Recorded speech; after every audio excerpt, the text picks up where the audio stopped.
Welcome to Pete and Hannah's Watch List. I'm your host, Pete Mitchell. I'm here with my great co-host, Hannah. Hello, people. Hannah, we're here today for AFI Top 100 10-Year Revisited. That's right. But before we begin, let us tell the viewers and the listeners what they should do. Pretty please leave a like and subscribe to this channel. Leave a comment down below, your feedback on the show, thoughts, feelings, criticisms, all that jazz. Welcome. Hit the notification button and you'll get great content like this one, including AFI Top 100, What's Next, Yes. Movie News. Great week on the channel this week. There's a lot. Amazing. Let us get on to today's show, and today is movie number 38, and it's Treasure of the Sierra Madre. Have we seen this before? Never. Actually, I haven't seen this before. Yeah? This is one of the ones I hadn't seen. Yeah. Where do we watch it? We rented it on Apple TV+. This movie, the elevator pitch, down in a luck, guys try to make it big by hunting for gold in Mexico. Maker studio was Warner Brothers. Mm-hmm. That's Now, right. though the dailies impressed Warner Brothers, Jack Warner, good old Jack Warner, Good old Jack Warner. nearly went berserk about the weekly expenditures. After viewing the movie, Warner threw up his hands and shouted at the producer, "Yeah, they're looking for gold, right? Mine." During another on-screening of dailies, Warner watched Dobbs stumble in the deserts in search for water, and Warner jumped up in the middle of the scene and shouted to the gaggle of executives, "That SOB doesn't find water soon, I will go broke." So Jack Warner wasn't really impressed with John Huston. He did not like this. He was against it. So this movie is directed by John Huston. It was screenplay was by John Huston. It was based on the Treasure of Sierra Madre by B. Traven. B. Traven is an interesting author. No one really knew his identity. Oh, he's really... Okay. It was speculated that he was German, and all these different speculations. But yeah, no... John Huston never met him. He went through a in-between. A person, yeah. Yeah. So amazing story behind B. Traven, the writer. Yeah. This movie was produced by Henry Blake. Yep. It starred Humphrey Bogart, Walter Huston, which is John Huston's father, Tim Holt, and Bruce Bennett. Interesting story about Bruce Bennett. We'll go to later on. Cinematography was Ted D. McCaw, editor by Owen Marks, music by Max Steiner. The release date was January 14th, 1948.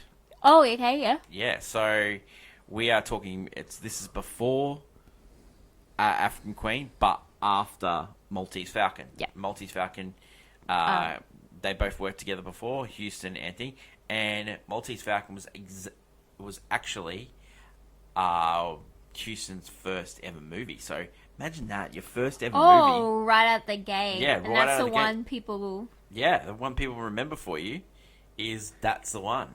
I think it's just an amazing flex. So running time for this movie was 126 minutes, and the budget was $2.5 million, and ended up making it like 4.1. Some of the highest grossing films of the year was Sitting Pretty, Homecoming, Emperor Waltz, The Snake Pit, The Three Musketeers, Easter Parade, one of your faves. Oh, I love that movie. Johnny Belinda, The Paleface, which starred Hope, Red River, and Red Shoes. Easter Parade, I love that movie. You know that was originally supposed to be Gene Kelly and Judy Garland's film? Yeah.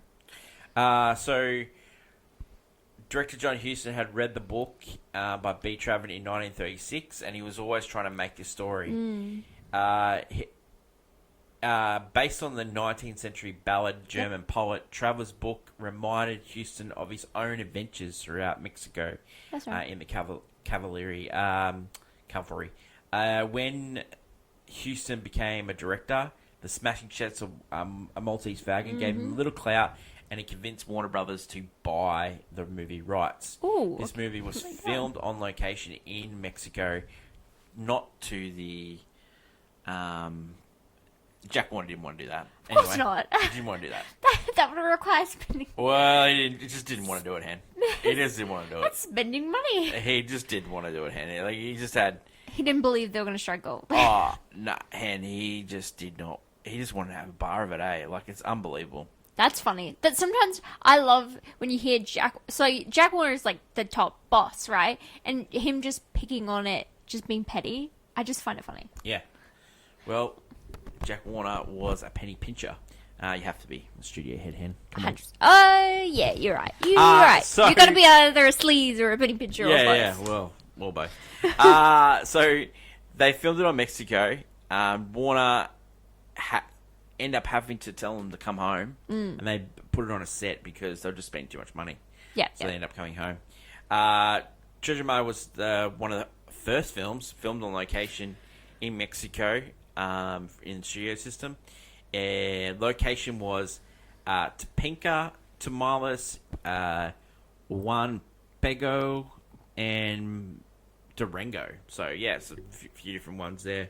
End up coming back and end up being in the Burbanks, specifically stages 1 and 6. As a detailed recreation of Topinka. Just as John Huston was starting to have success in Mexico, the production was shut down by the local government, and the cast and crew were at a complete loss to understand why, since the residents of Topeka had been generous. It turns out that a local newspaper printed false accusations that the filmmaker of making the production unflattering to Mexico, but Houston loved Mexico. Real strange, right? So this director, right, John Huston, right, he directed 47 movies. We have Maltese Falcon on the list. first film. Yeah, it's it's on the list. That's his first film. Yeah. He also directed African Queen, which is on the list. We've already done that one. And he directed Annie. Annie the musical? Annie the musical, yeah. Oh, that was him?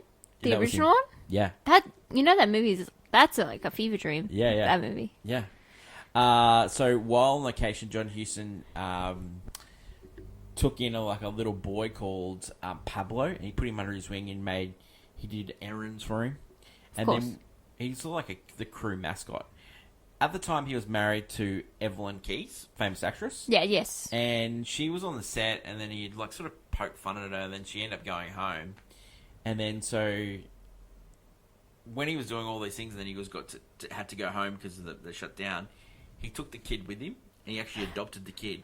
And he turned up. Evelyn Keyes didn't know that he adopted the kid. He just turned up. He just turned up with a kid one day.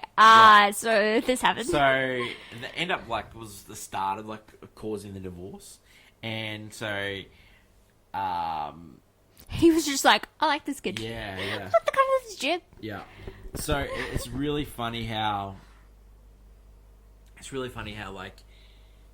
he adopted this kid, and the kid ends up living in America, having a family and stuff like that, but not attached to John Huston, but he was adopted by John Huston. So it's funny how you bring home something from Mexico and it's a kid. It's just hilarious. Not gold. So at the same time he was making this movie, John Huston made Key Largo, which is a famous Bogey and Bacall, and the famous song by Bertie Higgins, Key Largo. They caused a rift in the with Warner Brothers. So Jack Warner wasn't happy with the way he was editing Key Largo. So out of spite, Jack Warner decided he was going to release Key Largo and Treasure Madre as a double billing. Yeah. Oh. Without mentioning Houston's name in any promotionals as well. Wow. He was so petty. The actors in this, we've got Humphrey Bogart, who played Dodds.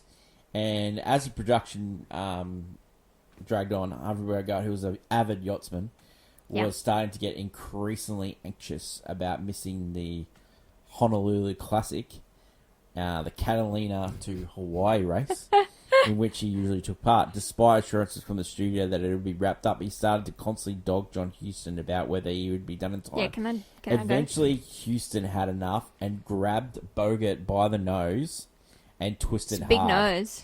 Bogart never asked him how long it would take to shoot again. Can I go? Yeah. So can I get out? The cast here, we've got Tim Holt as Bob Curtin. We've got Bruce Bennett as James Cody. Barton McLean as Pat McCormack. Barton McLean's been in many Humphrey Bogart movies. Alfonso Bedo as the Gold Hat, Arto Sato Rangel as El Presidente, Manuel Donde as El Jefe, Jose Toye as Pablo, and Margarito Luna as Pancho. Funny story about Bruce Bennett, I brought it up before. He was actually a shot putter in Germany. Yeah. Ended up changing his name because of the war. Of course. Ended up changing his name to Bruce Bennett, and so he was picked in this movie as Cody. Walter Houston, who plays Howard, as I said before, he is the father of John Huston. He was already on this list. One of the first movies we did, Yankee Doodle Dandy. It was actually the second movie he played. The father. Yeah, Father Cohen. After winning the Oscar for this film, Walter Houston actually got up and said, I told John to write a movie for me so I could win an Oscar. He said that on his inspector speech. It's really high hopes for the children. After the film, he said to John, from now on, I want to make one picture a year with you. Sad thing is, he actually died a year after this picture came out. Wow. So they never got a chance to work again. They never did it again. John Huston said that this is his most enjoyable time on set. Really? Yeah. With all the nonsense going on, he was like, this is it. Well, one of the reasons why he loved this as well was that the fact that Walter Houston was acting his pants off, and he was like so proud of his father. Like he was so good. They actually had to tell in the production. They had to tell Walter just to tone it down a bit because he was out acting Humphrey Bogart. Bogart was getting a little bit annoyed. Ooh, because Bogart's the name, you know. Yeah. Reaction at the film at the time. This film is described as a story about corrupting influence and greed. Yep. Critic Roger Ebert expanded on this, writing, "The movie has never been about gold, but about character." Reviewers also noted that the importance about greed and gold and the nature of dissolutionness as an influence as actions. However, the film's ability to comment on human nature generally has been doubted, as Dobbs is eventually flawed from the outset. I disagree. I think Dodds, played by Humphrey Bogart, is what character we all would be if everyone got just human nature. Yeah, and a little spotlight just shows, a little bit of a pressure. Well, he had a lot of pressure with lack of water, heat. Yeah. He got collapsed one bit, a collapsed mine in one bit. He went through the ringer, and sometimes people don't make it back out. It won 3 of 4 Academy Awards it was nominated for. It was nominated for Best Picture. It lost to Hamlet in 1948. Strange. Not strange. Walter Houston won. John Huston won for writing and directing. Yes. Humphrey Bogart's classic performance wasn't nominated for the Academy Award. I'm going to go through those nominations. Clifton Webb for Sitting Pretty. Dan Daly for When My Baby Smiles at Me. Montgomery Clift for The Search. Lou Ayres for Johnny Belinda. And Laurence Olivier for Hamlet. Wow. Other nominees in the Oscars and of that time, when looking back, it's a travesty that Humphrey Bogart was nominated. It's not on my list. Yeah, that ended makes up sense. making up for it for African Queen. Ended up winning for African Queen, but that feels more like a makeup. Yeah, to what this is. Yeah, they got it wrong with this guy. They did. Reaction to the film recently: it's a Rotten Tomatoes of 100, Letterboxd 4.3, IMDb 8.2. This movie has been used in pop culture many different times. Simpsons uses it. Oh yeah, the prospect is used. The whole shtick is from this movie. Like the Stinky Pete doll from Toy Story 2. That's the whole thing. Not to mention that City Slickers sequel, The Search for Legend of Curly's Gold. It's all about Treasure of Sierra Madre. On Thursday, we do a little segment called Hottie Hot Take Clickbait. And at the moment, we're going through our Best Picture recaps. Yeah. Last week, we did Anora. Yeah, that's right. Yeah. Anora. We love... And A Complete Unknown. A Complete Unknown. We love Anora. Yeah, I think Honora's got legs. Yeah. Well, yeah. Yeah. That makes sense. Yeah. But I loved The Completely Unknown, Hannah loved Honora. Yeah. they made sense. They make sense being nominated. Yeah. Hannah, your hot take. My hot take is that, you know what? I think Humphrey Bogart is a good actor. Thanks, Scoops. No, I mean, good actors, but, like, he deserves to be in that top 10 list of, like, great actors of all time. You know why? Not just because he's been in iconic roles, because I think that plays a part. Yeah. It also is, you can play a unlikable character 1 minute and a likable character the next. This movie shows, like, at the start, he plays a likable, down and is like, you know, you're like, oh, I feel sorry for the guy. And then he goes insane mental patient. And you're like, oh, like, you don't, like, you still, and you hate him, but you're also like, oh, wow. Because then you look at his other movies, like, in African Queen, he's like the charming boat guy, and he's a bit weird, but, you know, we like him. Love that. Or in Casablanca, he is the sad, mopey guy that owns a bar. That's actually got a cool job on the side, but then he's too attached to Ingrid Bergman. Great call. Yeah, he can really... I never noticed it, I think, because I'd only seen Casablanca, and I don't... We'll get into it later on the list. I don't really enjoy that film. Wow. So his performance is good. It's not phenomenal by any means. But then when I saw him in this and African Queen, I'm like, no, he actually is worthy of that title. Mm-hmm. I think it's come to my understanding he is worthy of the title of a good/great actor. Yep. He's worthy of it. I give my stamp of approval. Love it. That's my stamp. Well, I'm glad you gave He's really good in this movie. Yeah. For me, Hannah, my hot take is this is why we make films. Oh, really? Yeah. The mining film? Yep, this is why we make films. Okay.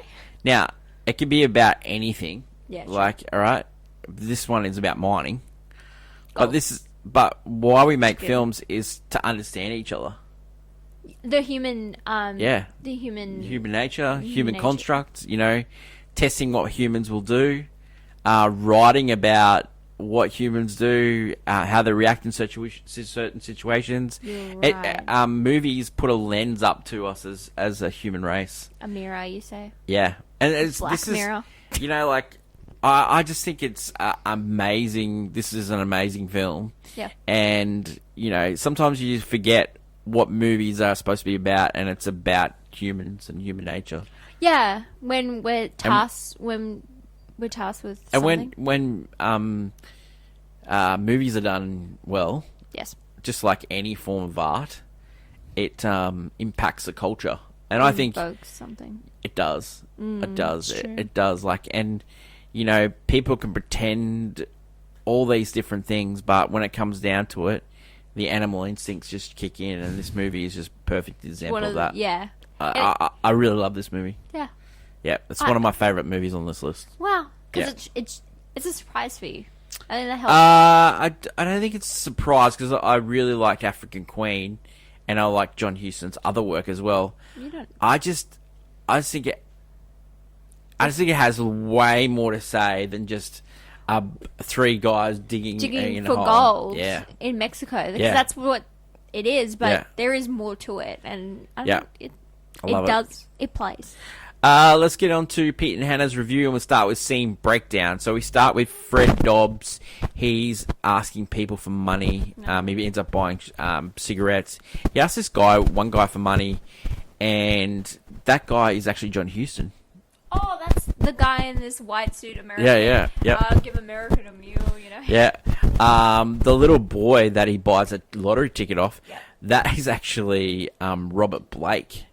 Oh. And Robert Blake starred in the Beretta and end up being accused of undeading people. Yeah. You know, Doddsy has a friend of mine. He's complaining about the town. And he's like, so you're saying, what a town to be broke in, you know, you could get, you know, he's asking the guy for money, and this time he gets a haircut. So he's like flinching the same guy. First time he gets cigarettes, and then he buys a lottery ticket from Robert Blake. Yeah. And then the next time he gets a haircut. So I think I don't know. I think he's trying to look Mexican.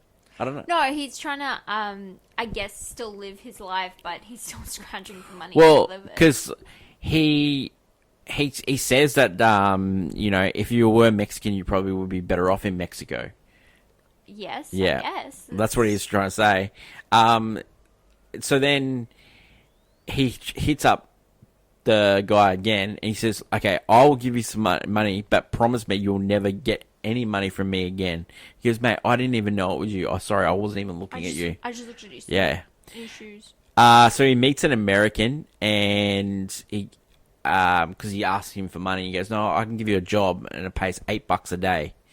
But the guy ends up running out on... Yeah, he's one of those... Yeah. Gets a bunch of dumb Americans to do a job and then doesn't pay them. Well, this is where he meets his fellow traveller, played by Tim Holt, which is Bob Curtin he ends up playing. So Bob Curtin and him end up chasing this guy down, and they end up having a bar fight. And this bar fight actually took 5 days to shoot. Okay, wild. Wild. And, I just commented to you when we were watching the movie, the bar fight had the sounds were just amazing. Like, ding, ding, ding. It was like a Batman episode. Yeah, I just loved it. Needed the pow.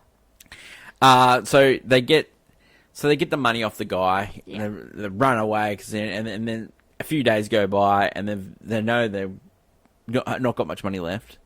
And so then they come to the... I'll tell you what I like about Doddsy and Curtin here, is they steal the guy's money, but only enough money for what they did. So just getting their own. Yeah. I know, it's good. It's good. Yeah, it's a good little... It just shows that they're good people, especially at this moment in time. They're not greedy. Yeah. Well, yeah. At this moment in time. So they get the idea, because they're listening to this guy, and... who turns out to be Howard, which is played by Walter Houston, talk about gold. Talk about searching for gold. I know how to get the gold. Hey, baby. So they end up going on a train, and bandits try to take the train. And so, people are getting shot at and all this stuff like that. So they end up going to this little town. They buy supplies. They get donkeys. And, there's a really good line in here where it says, I think it was Doddsy that said it, why is he running so hard? Gold has been out here for millions of years waiting for us.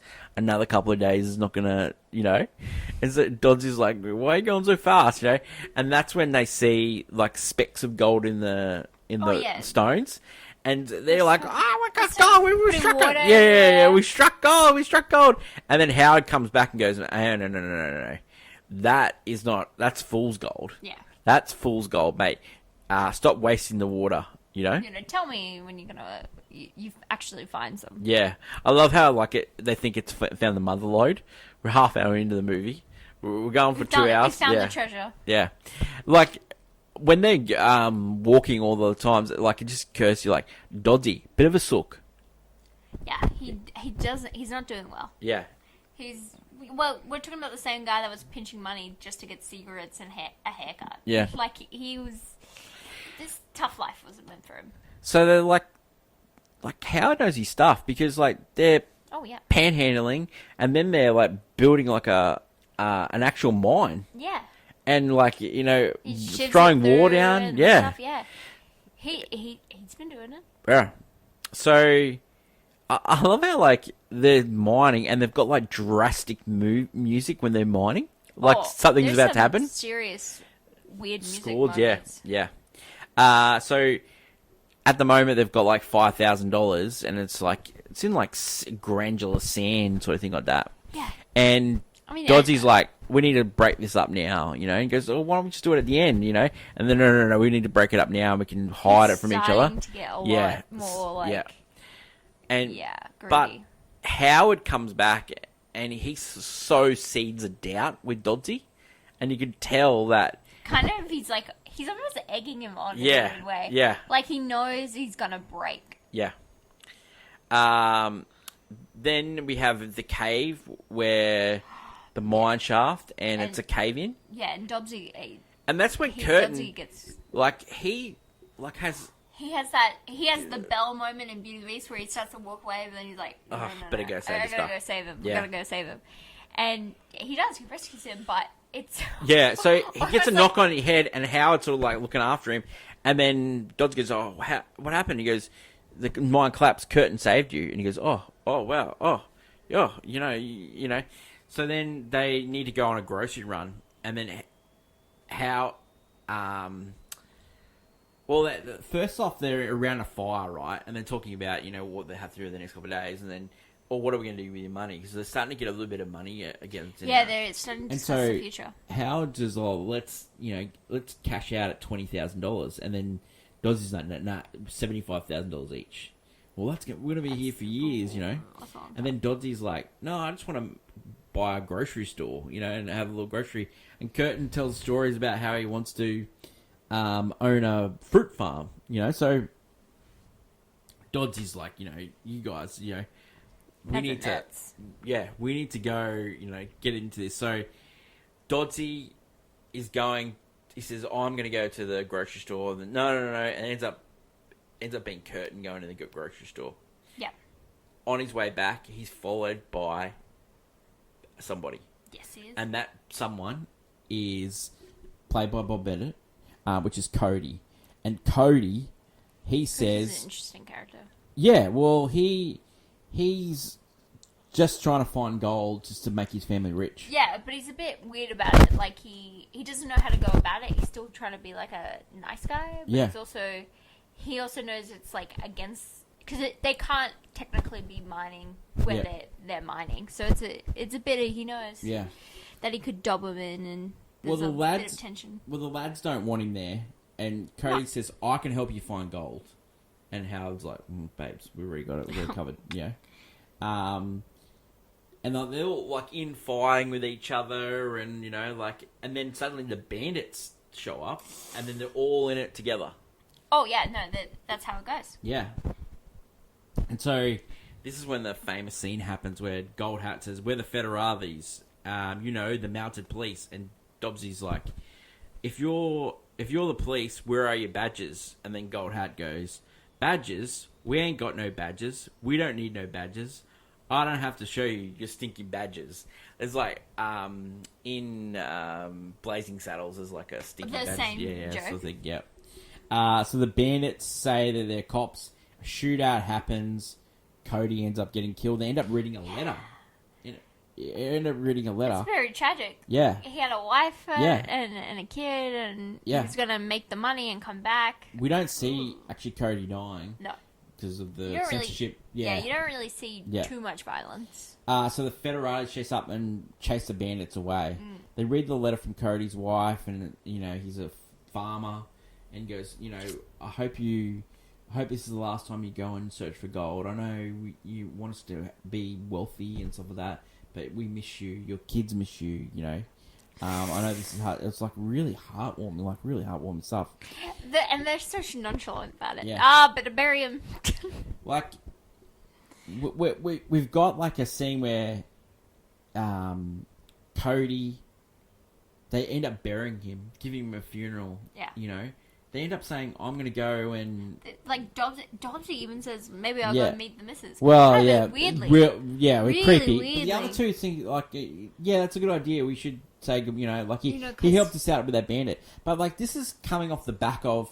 There's a scene where they're all hidden their gold, and they're all going out, taking in turns of going out at night, and they're worried about that someone stole your gold. And then one time there's like a lizard going into this hole. Yeah.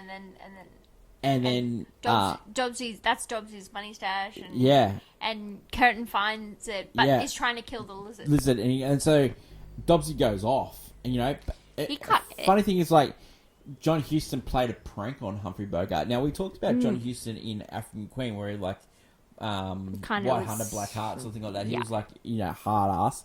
So in the scene where he has to reach in for hidden gold, there's a streamy, venomous Gila monster in there, and he had to crawl in there. Houston actually put a mouse trap in there, and when he had to reach, Bogart, acting appropriately, got his hands caught by the mouse trap. Wow. Classic excuses. He's really trying to... I think he's just trying to ruffle that guy's feathers. Yeah. Which helps because the character starts to really ruffle himself. So gold becomes scarce, and then they think, okay, well, let's just pack it up. Yeah. And so this is where Howard goes, oi, no, we've got to pack up the mine. We've got to get it back to what it looked like. Yeah, well, we took from her. Yeah. We got to make sure We she's need to make okay. up for it. And then, like, Dodds is like, are you serious? Like, It's so talking they end up about them staying, now, yeah. like a person. So Kurt and Howard are going to give the widow some money, and Dodds is like, "Nah, I'm not giving any widow the money." They're like making tracks, and then suddenly these three guys come up to them in the campsite, and they go, "We need help. There's a boy that nearly drowned today, and then he's not waking up." And so Howard goes to help them. Yeah. Howard saves the kid. Yeah. He starts like raising the kid's arms, and he's like like a savior. Yeah. So then Howard comes back to the boys, and they start making tracks. And then the townspeople come and say, "Oh, you need to come to the town because we want to make you out, make you thank you and give you." And so Howard just living the life.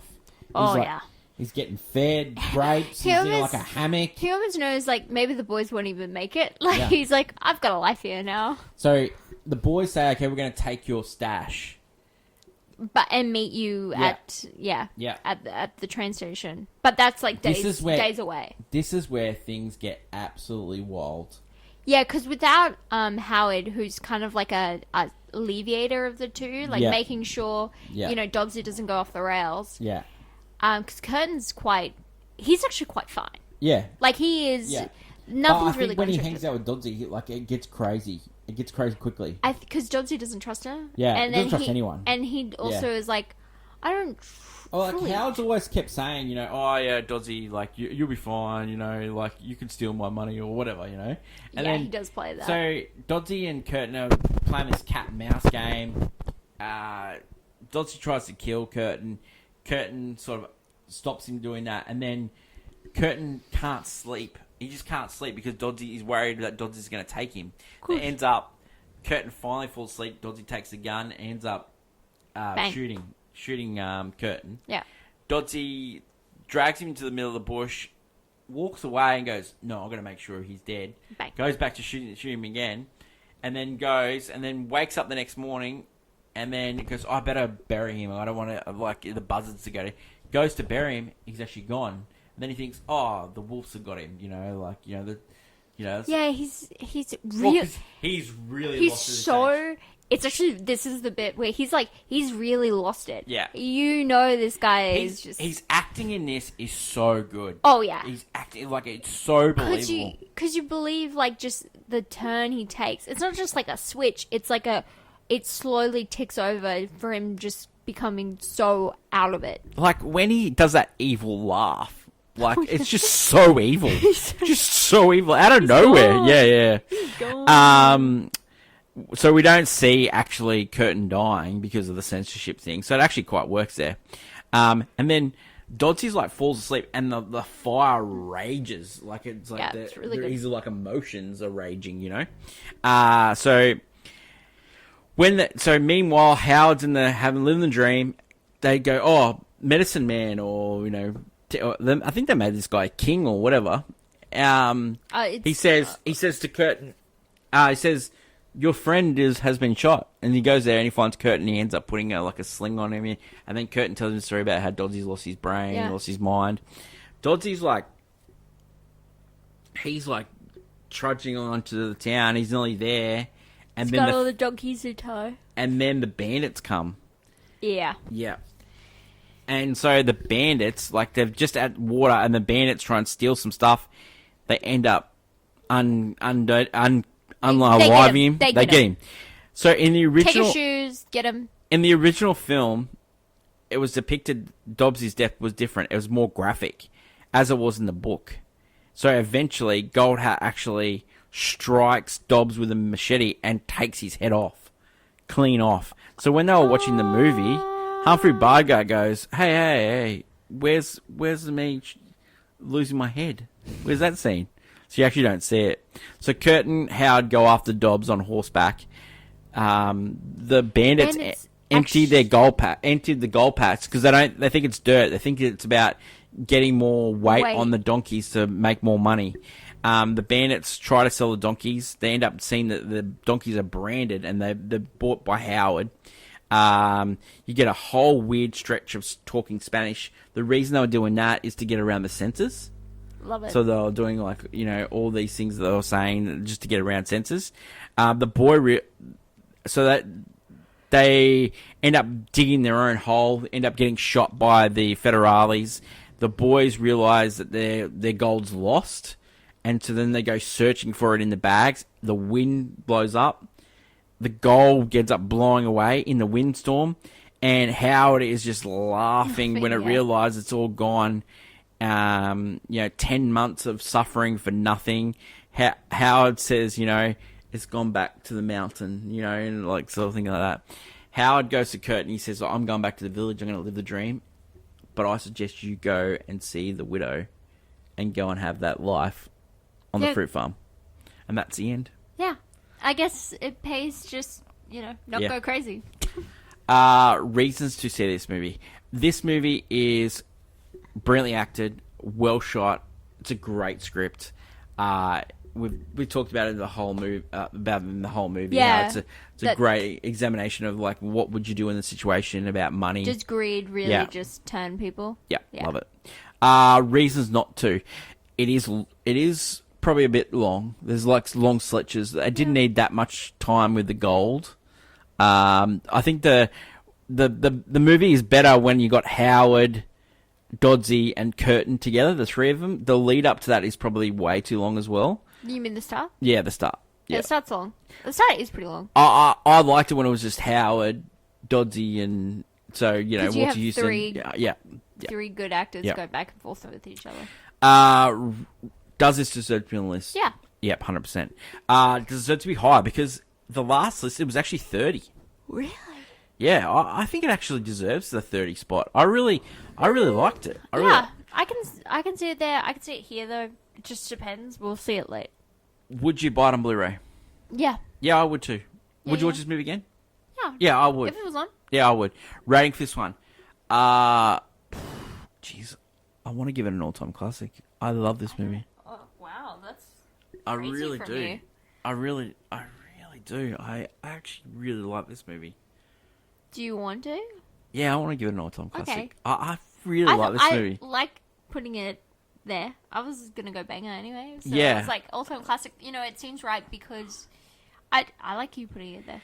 I just think Humphrey Bogart's performance in this movie is so underrated. Like a lot of people said, Walter Houston was the big role in this movie, and he was great in it. He is really good in it. But Humphrey Bogart, it's a fine line between overacting and getting it right there, and I think he does such a good job with it. Compared to like his other roles, where he's probably just playing one character the entire way through, he plays a character that loses his mind, and it's great to see. Great actors can do that right. Totally agree, Hen. Yeah.